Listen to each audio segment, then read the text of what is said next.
السلام عليكم ورحمة الله وبركاته. وعليكم السلام ورحمة الله وبركاته.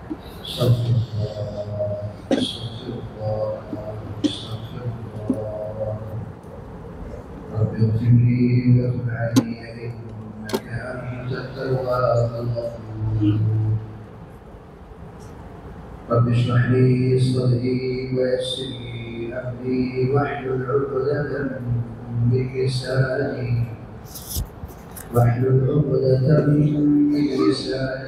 يفقهوا قولي.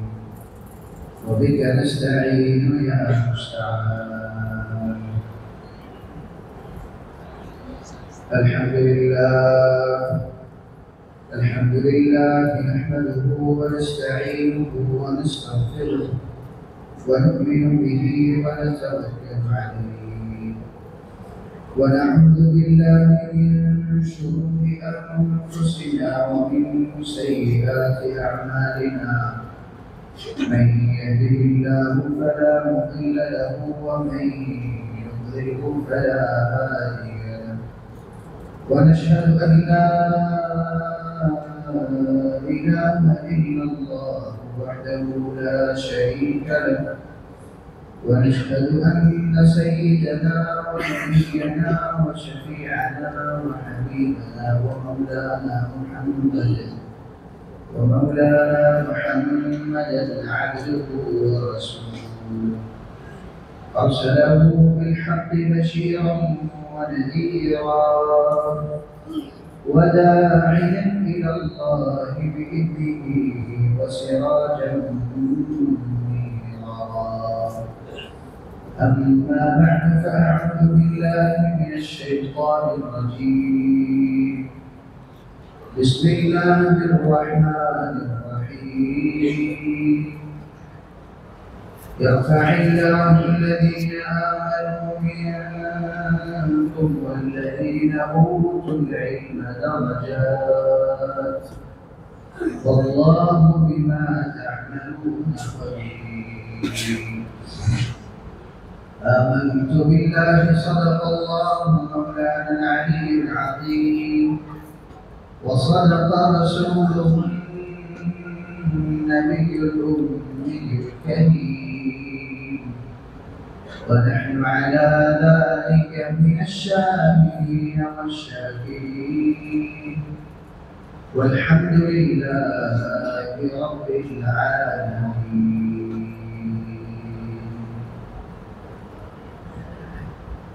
উপস্থিত মুসলিয়ান ইকরাম,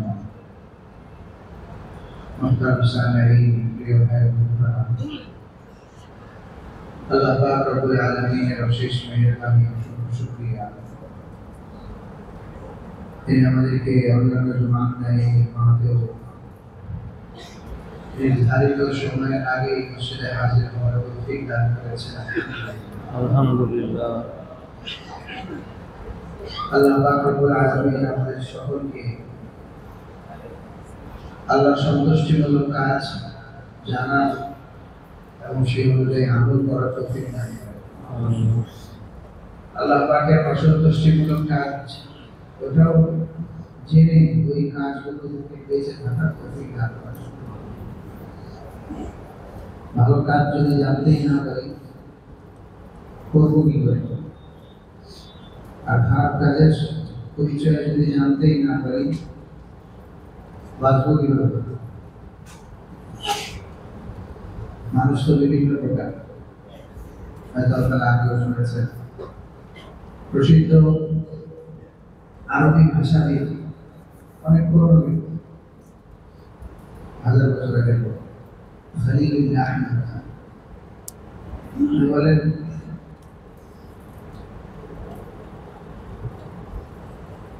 অজ্ঞতা এবং জ্ঞানী হওয়ার দিক থেকে মানুষ 4 প্রকার। এক প্রকারের লোক হলো যে জানে এবং এটাও সে জানে যে সে জানে, যে জানে এবং এটাও সে জানে যে সে জানে। জীবনের ব্যক্তি আলেম, তার অনুসরণ করে।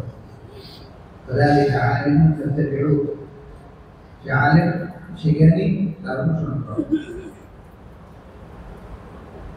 আরেক প্রকারের লোক, এই ধরনের লোক আমাদের সমাজে খুব বেশি পাওয়া যায়। জানে কিন্তু সে এটা জানে না যে সে জানে। তার মানে কি প্রতিভা আছে, প্রতিভার বিকাশ নেই। যোগ্যতা আছে, যোগ্যতাকে ধার দেওয়ার মতো, যোগ্যতাকে শানিত করার মতো লোক পায়নি, এই জন্য সে চুপচাপ বসে আছে। যিনি বলেন ফাযালিকা নাহিমুন ফাইযুহু, এরা ঘুমিয়ে আছে, তাকে জাগাও, তাকে ঘুম থেকে উঠাও, তার প্রতিভার বিকাশ ঘটাও। আমাদের সমাজে অনেক লোক যোগ্য লোক, কিন্তু সে যে যোগ্য, যোগ্যতার উন্নতি ও ব্যর্থভাবেই সে হারিয়ে যায়। আরেক প্রকারের লোক হলো জানে না, আবার তার ভিতর এই অনুভূতি আছে জানে না, পাশাপাশি তার ভিতরে এই অনুভূতি আছে সে জানে না, স্বীকার করে ভাই আমি কোনো মানুষ। আহমদ রাহিমাহুল্লাহ উনি বলেন ফাযালিকা মুস্তারশিদুন ফারশিদুহু, এই লোক হলো সত্যান্বেষী, সত্য কি সেটা চিনে না, কিন্তু সত্যের অন্বেষী। তাকে সত্যের দিশা দাও, তাকে দিক নির্দেশনা দাও। সে জানে না, কিন্তু তার এই অনুভূতি আছে যে আমি জানি না। তাকে যেটা দেখাবা, বলবা এটা সত্য, এটা ঠিক, এটা খাও, সে ঝাঁপায় পড়বে। কেন? কারণ তার ভিতরে এই অনুভূতি আছে আমি জানি না, আমি জানি না, আমাকে জানতে হবে।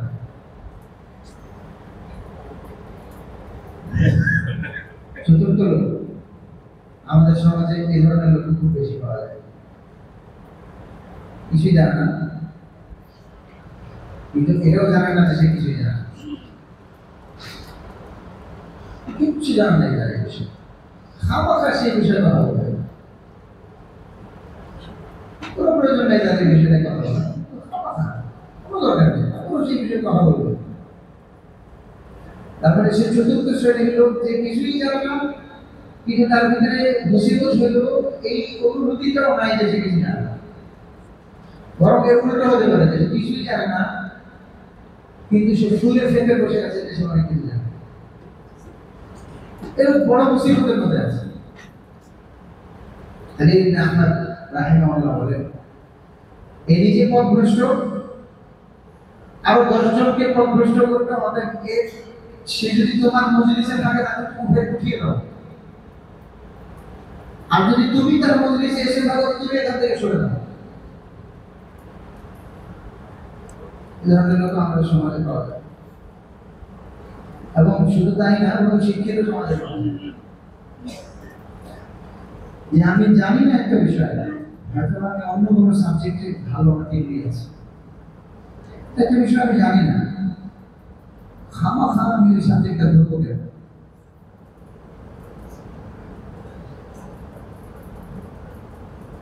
ওইটা ধরার কারণে দেখা যাবে আমি যে বিষয়ে মূর্খ, আমি যে বিষয়ে অজ্ঞ, আমার অজ্ঞতাটা মানুষের সামনে প্রকাশ করে। ক্যান্টনমেন্ট এলাকায় একজন আর্মির ঊর্ধ্বতন বড় একজন কর্মকর্তা ইমাম সাহেবের সাথে কথা বলছে, হয়তো এই ঘটনা আগেও বলেছে। ইমাম সাহেবকে বলছেন ইমাম আবু হানিফার কি হইল, উনি কেন বুখারী অনুযায়ী সিদ্ধান্ত নিলেন না?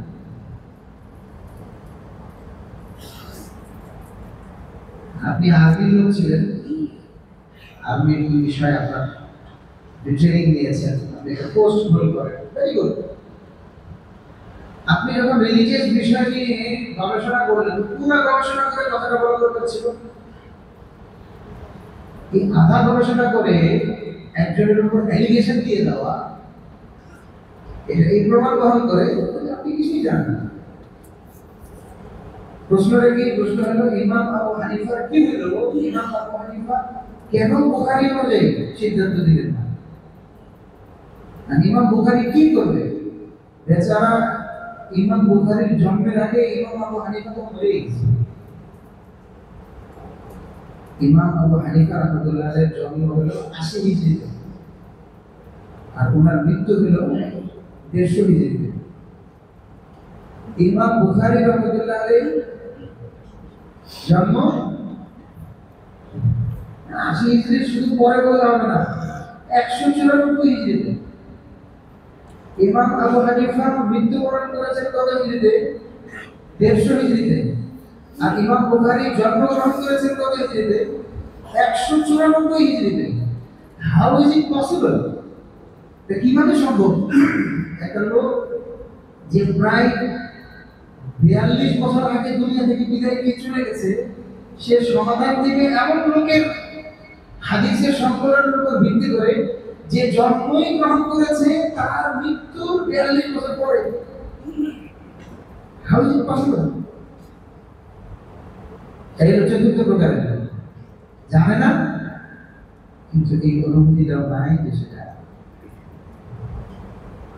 আল্লাহ পাক আমাদেরকে আল্লাহ সন্তুষ্টিমূলক কাজ জেনে আমল করার তৌফিক দান করেন, অসন্তুষ্টিমূলক কাজগুলো জেনে ওই অনুযায়ী নিজের প্রিভেনশন, গুনাহ থেকে বাঁচার জন্য যত ব্যবস্থা গ্রহণ করা দরকার গ্রহণ করার তৌফিক দান। ইমাম শাফিঈ রাহমাতুল্লাহ আলাইহি বলেন, ইদা আরাদতা দুনিয়া ফাআলাইকা বিল ইলম, ইদা আরাদতা দুনিয়া ফাআলাইকা বিল ইলম, তোমার যদি দুনিয়ার সফলতা প্রয়োজন হয় তাহলে করে জানতে হবে। ওয়া ইদা আরাদতা আল আখিরা ফাআলাইকা বিল ইলম, তোমার যদি আখিরাতের সফলতা কাম্য হয়, স্বপ্ন হয়, তাহলে তোমাকে ইলম লাগবে, জ্ঞান লাগবে। ওয়া ইদা আরাদতা হুমা, যদি তোমার দুটোই দরকার হয় তাহলে তারা বলার প্রয়োজন নেই যে দুটোর সফলতার জন্য ইলমের বিকল্প, জ্ঞানের বিকল্প কোনো পথ নেই। গত সপ্তাহে এই বিষয়ে আলোচনা করেছি, এই সপ্তাহটাও এই বিষয়ে আলোচনা করতে যাচ্ছি। কেন? যেন আমাদের ভিতরে আল্লাহ পর্যন্ত পৌঁছার জ্ঞান অর্জনের পিপাসা তৈরি হয়। কিছু কথা একটু ধারালো হবে, যেটা দিলের মধ্যে চোট লাগবে। কিছু কথা, গত সপ্তাহে কিছু কথা এমন ছিল যেগুলো একটু ধারালো ছিল, চোখা ছিল, এটার কারণে দিলের মধ্যে চোট লাগে। চোট লাগলে বুঝতে হবে ঈমান আছে, ওই ঈমানের ঘা লাগছে, ওই ঈমানটাকে বিকশিত করতে। ইমাম শাফিঈ রাহমাতুল্লাহ আলাইহি বলেন, তোমার ইলম লাগবে, দুনিয়া করলেও ইলম লাগবে, আখিরাত করলেও ইলম লাগবে। কারণ আল্লাহ পাক দুনিয়াকে সাজিয়েছেন এমন ভাবে যে বহু মানুষ দুনিয়া করে জান্নাত পাবে, বহু মানুষ দুনিয়া করে জান্নাত পাবে। মানে জান্নাতে পৌঁছার জন্য দুনিয়া করা যাবে না, বিষয়টা দেখতে এরকম না। রাসূল পাক সাল্লাল্লাহু আলাইহি ওয়াসাল্লাম একটা হাদিস বললেন, মুসলমান হাদিসের টেক্সটে এরকম, মান আকালা বাইআতাহু আকাল আল্লাহু আসারাতিহি ইয়াওমাল কিয়ামাহ, আও কামা ক্বালা নবী সাল্লাল্লাহু আলাইহি ওয়াসাল্লাম, দুনা যালিকা ফাওকা যালিকা। বিক্রয়কৃত পণ্য যে ব্যক্তি ফেরত দিয়ে দিবে, goods once sold will not be returned. Now, goods once sold, if is it necessary, it should be returned. তবে কোনো সমস্যা নেই। রাসূল পাক সাল্লাল্লাহু আলাইহি ওয়াসাল্লাম বলেন যে বিক্রয়কৃত পণ্য যদি কোনো ব্যক্তি ফেরত নেয়, আল্লাহ পাক কিয়ামতের ময়দানে তার গুনাহগুলো ফেরত দিয়ে দিবেন, মাফ করে দিবেন। আমরা মুসলমানরা এই আদর্শ থেকে দূরে হয়ে গেছি। চলে যান আমেরিকায়, চলে যান ইংল্যান্ডে, বড় বড় দোকানগুলোতে এগুলো লেখা আছে, তুমি যদি ফেরত দিতে চাও ফেরত দিতে পারবা। ওই জায়গায় আমরা এশিয়ার সাবকন্টিনেন্টে আমাদের এই সমস্ত এলাকার লোকেরা একটা চালাকি করি, মনে করি যে ওকে ঠকাই দিচ্ছে। একটা শার্ট কিনে শার্টের ট্যাগগুলো সব ভিতরে দিয়ে শার্টটাকে ব্যবহার করে বিভিন্ন অনুষ্ঠানে গিয়ে ব্যবহার করে আবার ওই শার্টটাকে দোকানে নিয়ে গিয়ে ফেরত দিয়ে, আর মনে করে যে আমি ওকে ঠকাই দিলাম, আর নিজেকে ঠকাই গেল, এরকম হিসাব নাই। এটা ধোকা না, একদম পিওর ধোকা। এটা পুরো ব্যবহার করলাম, এখন আমার ভিতরে একটা দুষ্ট চিন্তার কারণে আমি ওই শার্টটাকে বা ওই পোশাকটাকে আমি ফেরত দিয়ে দিচ্ছি। এটা মুসলমানের ভুল ছিল না। মুসলমানের হাত থেকে আল্লাহ জড়োজ্যান্ত তার ক্ষমতা, তার প্রভাব, তার সুনাম, তার সুখ্যাতিকে কেন ছিনিয়ে নিয়েছেন? এগুলোর কারণে। তুমি একটা শার্টের লোম ছাড়তে পারো না, তোমার জন্য তো জান্নাত তৈরি করে রাখছে। তুমি একটা পোশাকের লোম ছাড়তে পারো না, যে এই পোশাকটাকে তুমি ব্যবহার করে ফেরত দিয়ে দিচ্ছ, যেটা আমার পছন্দ নাই। কত নিচু চিন্তা ভাবনা। বলে বিক্রয়কৃত পণ্য যে ফেরত দেবে, আল্লাহ পাক কালকে আমাদের মনে তার গুনাহ ফেরত দিয়ে দেবে। সাহাবী দোকান দিয়ে বসে আছে, দেখেন দুনিয়া করে জান্নাত কেমন। সাহাবী দোকান দিয়ে বসে আছেন এবং মানুষের কাছে লেনদেন কেনা বেচা হয়। আল্লাহ রাসূলের সাহাবী, তার মানে ফ্রেশ কেনা বেচা হচ্ছে। অনেকদিন পরে এরকম একজন সদাই যে কিনে নিয়ে যায়, এরকম একজন ক্রেতা, সে ক্রয় করা সেই পণ্য নিয়ে আসে। হুজুর, আপনার এই দোকান থেকে আমি এই জিনিস কিনেছিলাম, আমি এই জিনিসটা ফেরত দিতে চাই। সাহাবী বলে, এই তো হ্যাঁ দাও। ওইটা নিয়ে সাহাবী দোকান বন্ধ করে দিয়েছে।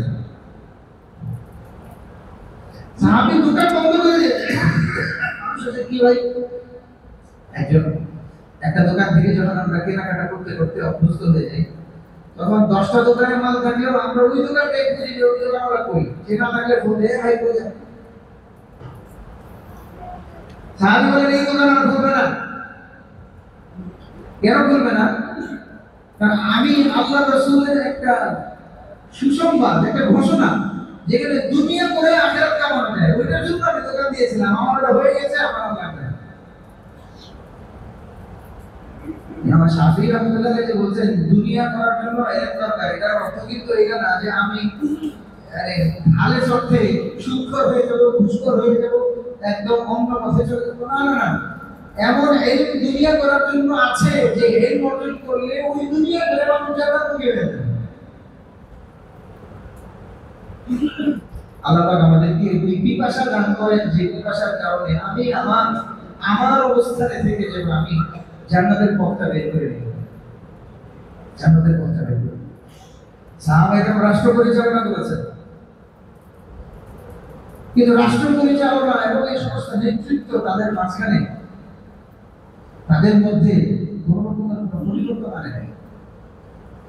একদিন হযরত আবু দারদা রাদিয়াল্লাহু আনহু আবু বকর সিদ্দিক রাদিয়াল্লাহু আনহু সামনে দিয়ে হেঁটে যাচ্ছেন। আবু বকর সিদ্দিক রাদিয়াল্লাহু আনহু পিছনে, আবু দারদা রাদিয়াল্লাহু আনহু সামনে। একদিন বলছে, তুমি জানো তুমি কার সামনে হাঁটছো?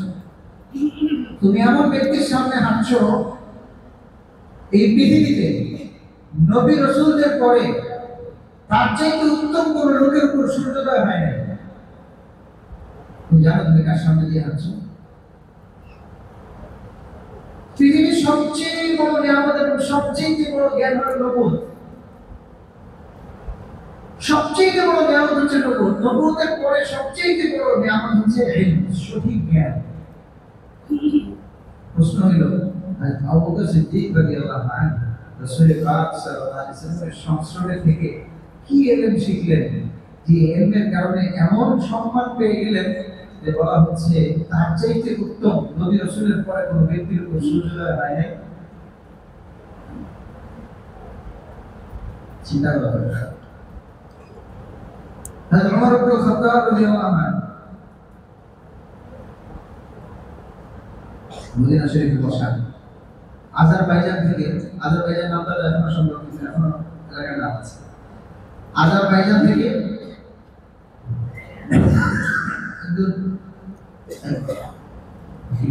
সরকারি পত্রবাহক দূত যে উপহার নিয়ে আসে আজারবাইজানের আমিরের কাছে। তো এনে খলিফাতুল মুসলিমিন আপনাকে আজারবাইজানের গভর্নর এই উপহার দিয়েছে। খুলে দেখেন ভিতরে খুব সুন্দর, খুবই দামি, মানে খুবই রিচ হালুয়া রাখা, হালুয়া। আমিরের পক্ষ থেকে আমিরুল মুমিনিনের কাছে উপহার। বললেন এটা খুলে দিয়ে আরো অনেক রকমের কাজ করছে, খুলে দিয়ে ও দুধ চলে যাচ্ছে। শুধু এলাকা থেকে আসলো, যে এলাকা থেকে ওই এলাকায় আমার প্রতিনিধি তোমার কাছে হারিয়ে পাঠিয়েছে, তোমার মাধ্যমে আমার কাছে পাঠিয়েছে। এই হালুয়াটা কি তোমার এলাকার সবাই খায়? না, মেরে মুমিনিন, এটা সবাই খায় না। এটা তো যাকা তাআম আশরাফিনা, এটা আমাদের এলাকার এলিট লোকদের খাবার। তোমার প্রস্তাব বলেন, আমরা বলেন এটা প্যাকেট করো, প্যাকেট করে তোমার আমিরের কাছে নিয়ে যাও, গিয়ে বলো যে ওমর এমন কোনো আদর্শ লালন করে না যে সে এমন খাবার খাবে যে খাবার তার সমাজের তৃণমূলের প্রত্যেকটা লোকের ভাগ্যে জুটে না। ওমর এমন কোনো খাবার কি সেই একজনকে গভর্নর বানিয়ে পাঠাচ্ছে না, তার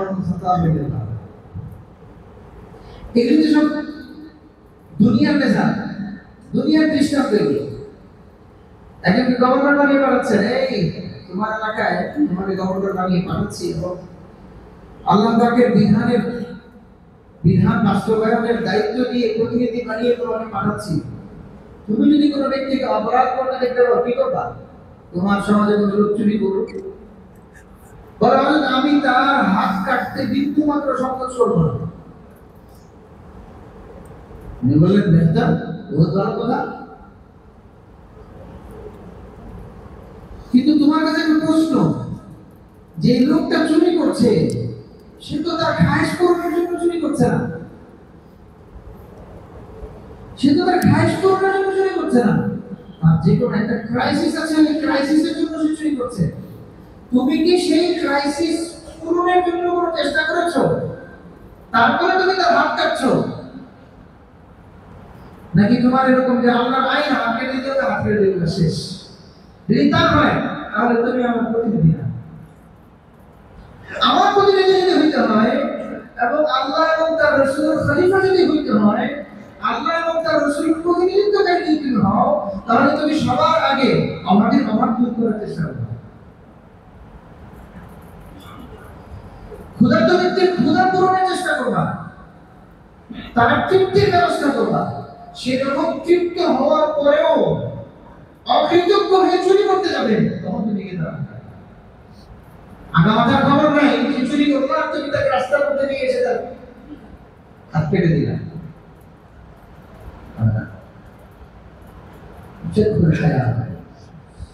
জীবনকে পরিচালনার ম্যাচিউর এই শিক্ষাটা তার থেকে নিয়েছে। আল্লাহ পাক রব্বুল আলামিন আমাদের প্রত্যেককে এই প্রজ্ঞাপূর্ণ জ্ঞান অর্জন করার তৌফিক দান করুন। আমিন। ডিগ্রি বড় কিছু না, ডিগ্রি বড় কিছু না, বড় কিছু হলো ওই ডিগ্রিকে ম্যাচিউর করে ওইটা থেকে সহি শিক্ষা বের করে নিয়ে আসা। আল্লাহ পাক রব্বুল আলামিন আমাদের সকলকে তৌফিক দান করুন। আমিন। আমার কত শ্রেণীর লোকের সাথে আমার বিচরণ আছে, হিসাব করে দেখি। সমাজের টপ শ্রেণী থেকে সমাজের নিম্ন শ্রেণী পর্যন্ত আল্লাহ পাক রব্বুল আলামিন মানুষকে মানুষের মুখাপেক্ষী বানিয়েছে। ধনী গরিবের মুখাপেক্ষী, গরিব ধনীর মুখাপেক্ষী, ক্রেতা বিক্রেতার মুখাপেক্ষী, বিক্রেতা ক্রেতার মুখাপেক্ষী। কেউ বলতে পারবে না যে আমি কেন মুখাপেক্ষী না। একমাত্র মুখাপেক্ষী সত্তাকে আল্লাহ, আল্লাহু সামাদ। একমাত্র মুখাপেক্ষী সত্তা আল্লাহ। আল্লাহ ছাড়া বাকি সবাই মুখাপেক্ষী, প্রত্যেকে একে অপরের মুখাপেক্ষী। এটা আল্লাহর বিন্যাস। প্রশ্ন হলো, এর মধ্যে দিয়ে আমি যে আল্লাহ যে আমাকে নূর দান করলেন, জ্ঞান দান করলেন, এই জ্ঞানকে ম্যাচিউর করে আমি ওইটা থেকে আল্লাহর হুকুম কতটুকু বাস্তবায়ন করে আমি সরল পথের পথিক হয়ে আছি। একটা হাদিস আছে, আপনারা সকলেই জানেন, রাসূলুল্লাহ সাল্লাল্লাহু আলাইহি ওয়াসাল্লাম নিষেধ করেছেন যে তোমরা ইহুদিদের মতো হয়ো না। খালিদুল ইহুদ, ইহুদিদের বিরোধিতা করো, ইহুদিরা যা করে এর বিপরীতে যাও। এবং ওইটা বলতে গিয়ে একদম আউফিরুল লুহা ওয়াহফুশ শাওয়ারিব, দাড়ি বড় করো, গোছ কাটো, কারণ তারা দাড়ি ছোট করে গোছ বড় রাখে। আমরা এতটুকু সাদৃশ্যতা তোমার সাথে ইহুদিদের সাথে কেন না হয়? ইহুদিদের মধ্যে কি আল্লাহর কিতাব ছিল না? ইহুদিদের মধ্যে তো বড় বড় আলেম ছিল, আল্লাহর কিতাব ছিল। তারা কি করেছে? তারা কি করেছে? কোরআনে মাজিদের আয়াত, তারা আল্লাহর কিতাবকে পিছনে নিয়ে গিয়েছে। ওয়ারা যুহুরিহিম কান্নাহুম লা ইয়ালামুন, একদম ইগনোর করে আল্লাহর কিতাবকে পিছনে নিয়ে গিয়েছে। আল্লাহ পাক রব্বুল আলামিন এই পিছনে ফেলা অপরাধে মানুষ অনেকে বলে ইহুদি কত নবী আসছেন, ইহুদি কেন বেঁচে আছে? ইহুদি কেন বেঁচে আছে? তাদের উপর ধিক্কার এবং তাদেরকে এমন বিকৃত করেছেন যে পৃথিবী যতদিন থাকবে ইহুদি থাকবে, এবং ইহুদি উঠতে যাবে আমার আলাদা আমাদের নাই, আমার উঠতে যাবে আমার আলাদা আমাদের নাই। গত 100 বছরে ইহুদিদের কষ্ট করে উত্থানে প্রভাবিত হওয়ার কিছু নাই যে হুজুর সব কিছুর গোড়ায় তো ইহুদি। 100 বছর আগে চলে যান, দেখেন এই ইহুদিকে ধরে ধরে কিভাবে হত্যা করা হয়েছে, এই ইহুদি কিভাবে বিবস্ত্র অবস্থায় ডোন্ট কিল আওয়ার হোম এই সমস্ত বড় বড় ব্যানারটা নিয়ে বাইতুল মাকদিসের পাশে জেরুজালেমে নিজেদের বসবাস অবস্থান তৈরি করার জন্য জেরুজালেমের আরবদের কাছে, মুসলমানদের কাছে আবাস ভিক্ষা চেয়েছিল। সময় লাগবে না আবার পর থেকে, সময় লাগবে না আবার পর থেকে। একজন রাজনীতিবিদ খুব সম্ভবত জাতিসংঘের ভাষণের মধ্যে কথা বলেছে, যখন তোমাদের কিতাব আর আমাদের কিতাব উভয় কিতাবের ভাষ্য অনুযায়ী আল্লাহ পাক তোমাদেরকে চূড়ান্ত পর্যায়ে ধ্বংস করার জন্য আবার জেরুজালেমে প্রতিষ্ঠিত করবেন। So you are trying to do this. তোমরা আবার ফেরত আসতে চাচ্ছ যে জেরুজালেমে আসবে এবং সব কিছুকে তছনছ করে দিয়ে তোমরা আবার এখানে প্রতিষ্ঠিত হবে। Most welcome, prepare for your destroy.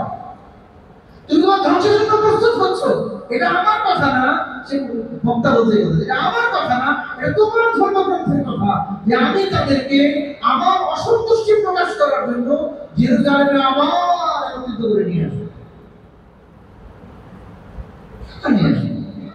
তার মানে কোরআন হাদিসের বিশ্লেষণ অনুযায়ী, আমার তাদের ধর্মগ্রন্থের বিশ্লেষণ অনুযায়ী এটা একটা ধ্বংসের ডিজাইন তৈরি হচ্ছে, তার নিজেদের ধ্বংসের ডিজাইন তৈরি করছে। কারো জ্ঞান দেখে প্রভাবিত হওয়ার কিছু নাই, নিজের জ্ঞান দিয়ে ধোঁকা খাওয়ার কিছু নাই। কথাটা এই জন্য বললাম, কোরআনে মাজিদে আল্লাহ পাক রব্বুল আলামিন জায়গায় জায়গায় কথা বলেছেন ইহুদ এবং নাসারা তাদের মাঝখানে যে সমস্ত বিবাদ লেগেছিল এই বিবাদগুলো তাদের জ্ঞান অর্জন করার পরে হয়েছে। Not before knowledge but after knowledge, not before learning but after learning. তার মানে এই জ্ঞান যদি সঠিক পথে আমাকে না নিয়ে যায়, এই জ্ঞান আমাকে ঠেলে ধ্বংসের দিকে নিয়ে যাবে।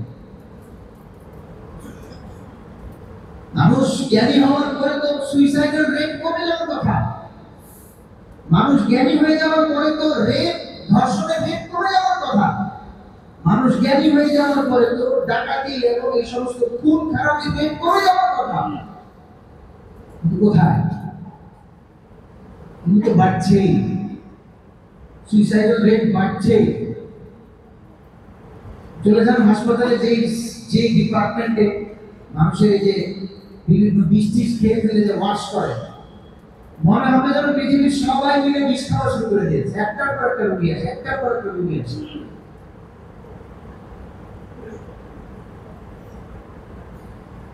তো জ্ঞান যদি আমাদের সঠিক পথে না নিয়ে যায়, আমরা কোন দিকে বিপদ চলে যাবে। আল্লাহ পাক আমাদেরকেও সঠিক পথের জ্ঞান দান করেন, আমাদের পরবর্তী প্রজন্মকেও যেন আমরা সঠিক পথের জ্ঞান শিক্ষা দিতে পারি।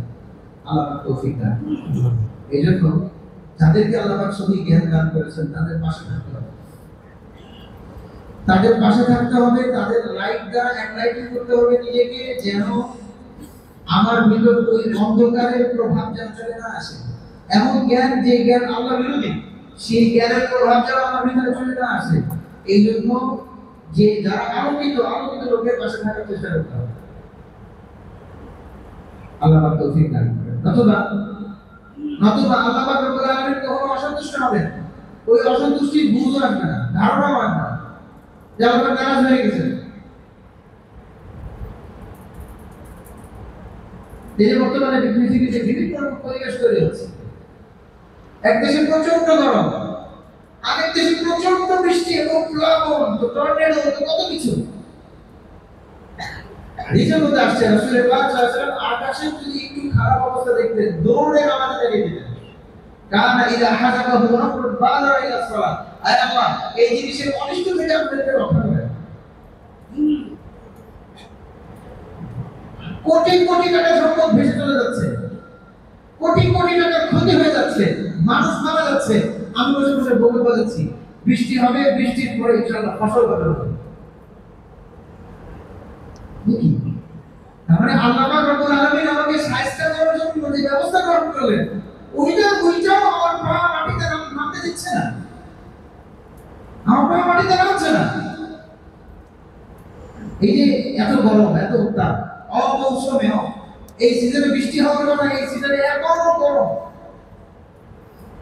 এক ঝাঁক লোক এখানে সেই সমাজে বসবাস করে, যারা বলবে এইটা নেচারের বিট্রিয়াল, এটা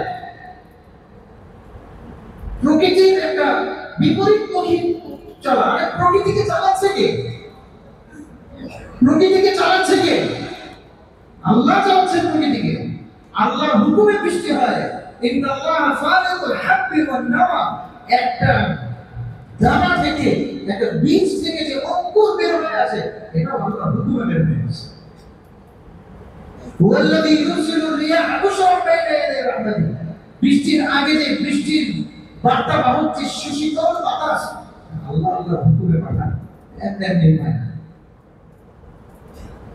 তো আমার যদি সহি ইলম না থাকে, সহি জ্ঞান না থাকে, আমি মনে করবো কি, হ্যাঁ, যে এটাও নেচারের কোন একটা, এখানে কোন অ্যাডভান্টেজ আছে। মোহতারাম হাজিরিন, আল্লাহ পাক রব্বুল আলামিনের বিরোধিতামূলক কাজ, কর্মকাণ্ড যেটা জাহিলিয়াতের যুগে হতো, আমরা বারবার আলোচনা করেছি যে ওই যুগের লোকদেরকে বর্বর বলার সুযোগ নাই, কারণ তাদের যুগে ডিফারেন্ট ট্রাইবাল অপরাধগুলো, বিভিন্ন ট্রাইবের লোকেরা, গোত্রের লোকেরা আলাদা আলাদা ভাবে যে অপরাধগুলো করতো, আজকের পৃথিবীতে সমন্বিত ভাবে আজকের পৃথিবীর বিভিন্ন সমাজের লোকেরা সেটা করে। অতএব ওইটা যদি বর্বরতার যুগ হয়, এটা বর্বরতম যুগ, এটা বর্বরতম যুগ।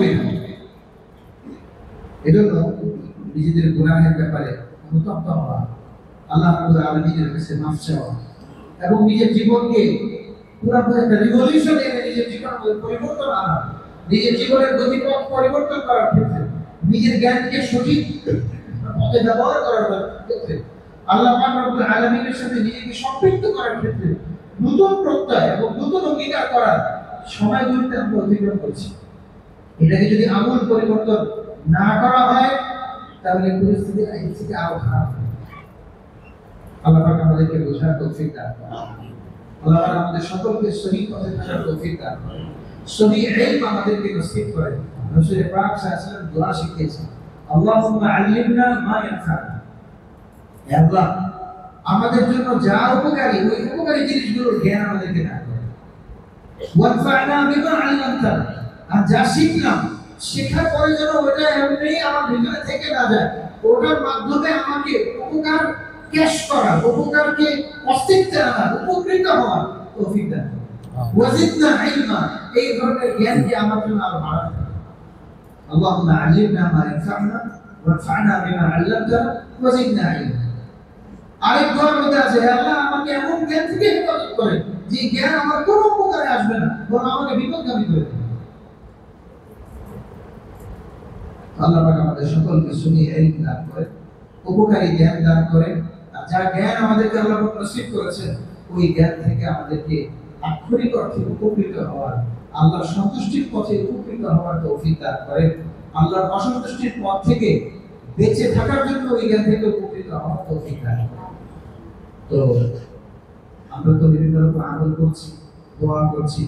রাসূল পাক সাল্লাল্লাহু আলাইহি ওয়াসাল্লাম এই পরিবেশ যখন তৈরি হতো, সাহাবায়ে কেরামকে নিয়ে মাঠে গিয়ে সালাতুল ইস্তিসকা পড়তেন, বৃষ্টির নামাজ, সালাতুল ইস্তিসকা। আলহামদুলিল্লাহ আমাদের দেশে বিভিন্ন জায়গায় সালাতুল ইস্তিসকা হয়েছে, বৃষ্টির নামাজ হয়েছে। বৃষ্টির নামাজ মসজিদে হয় না, ঈদের নামাজও মসজিদে হয় না। আমরা একটা নির্দিষ্ট কারণে আমরা ঈদের বৃষ্টির কারণে আমরা ঈদের নামাজ মসজিদে পড়ছিলাম। এখন তো বৃষ্টির সিজন চলে যাচ্ছে, আস্তে আস্তে আমরা হয়তো আল্লাহ ঈদের নামাজ মাঠে পড়বো। সালাতুল ইস্তিসকা বৃষ্টির নামাজ আমরাও ইনশাআল্লাহ এই মহল্লা যারা আছে আমরাও পড়ার নিয়ত করেছি। আগামীকাল সকাল 7টায়, কি টাইম বললাম? আগামীকাল সকাল 7টায় আল্লাহ আমাদের তৌফিক দেন, আমরা আমাদের এই মসজিদ সংলগ্ন এই মহল্লার যে মাঠ, উদয়াচলের যে মাঠ আছে, আমরা ঊর্ধ্বতন লোকদের সাথে, দায়িত্বশীলদের সাথে যোগাযোগ করে ইনশাআল্লাহ আমরা ওখানে সালাতুল ইস্তিসকার নামাজ পড়ব এবং ওখানে দোয়া হবে। আমরা সকলেই উপস্থিত হয়ে আল্লাহ পাক রব্বুল আলামিনের কাছে নিজের এবং সারা দেশের, সারা পৃথিবীর মানুষের জন্য আল্লাহর কাছে ক্ষমা চাইব। একটা আমল আমরা ইনশাআল্লাহ আগামীকাল করব। আল্লাহ পাক আমাদের আমলকে কবুল করেন, আমাদের সকলকে সহিহ পথে থাকার তৌফিক দান করেন। সবাই একটা করে জানানো নিয়ে যারা যারা এখানে উপস্থিত হতে চাই, যেহেতু ওখানে মাঠে ঘাস আছে, আমরা খুব শর্ট টাইমের মধ্যে যখন আয়োজন করছি, আমরা যারা অংশগ্রহণ করবো অবশ্যই আমরা এক বোতল পানি আর জায়নামাজ সাথে করে নিয়ে আসবো। আল্লাহ পাক আমাদেরকে কবুল আমল করার তৌফিক দান করেন। এখন ইনশাআল্লাহ আমাদের সামনে আমাদের আবু হাসান ভাই কিছু কথা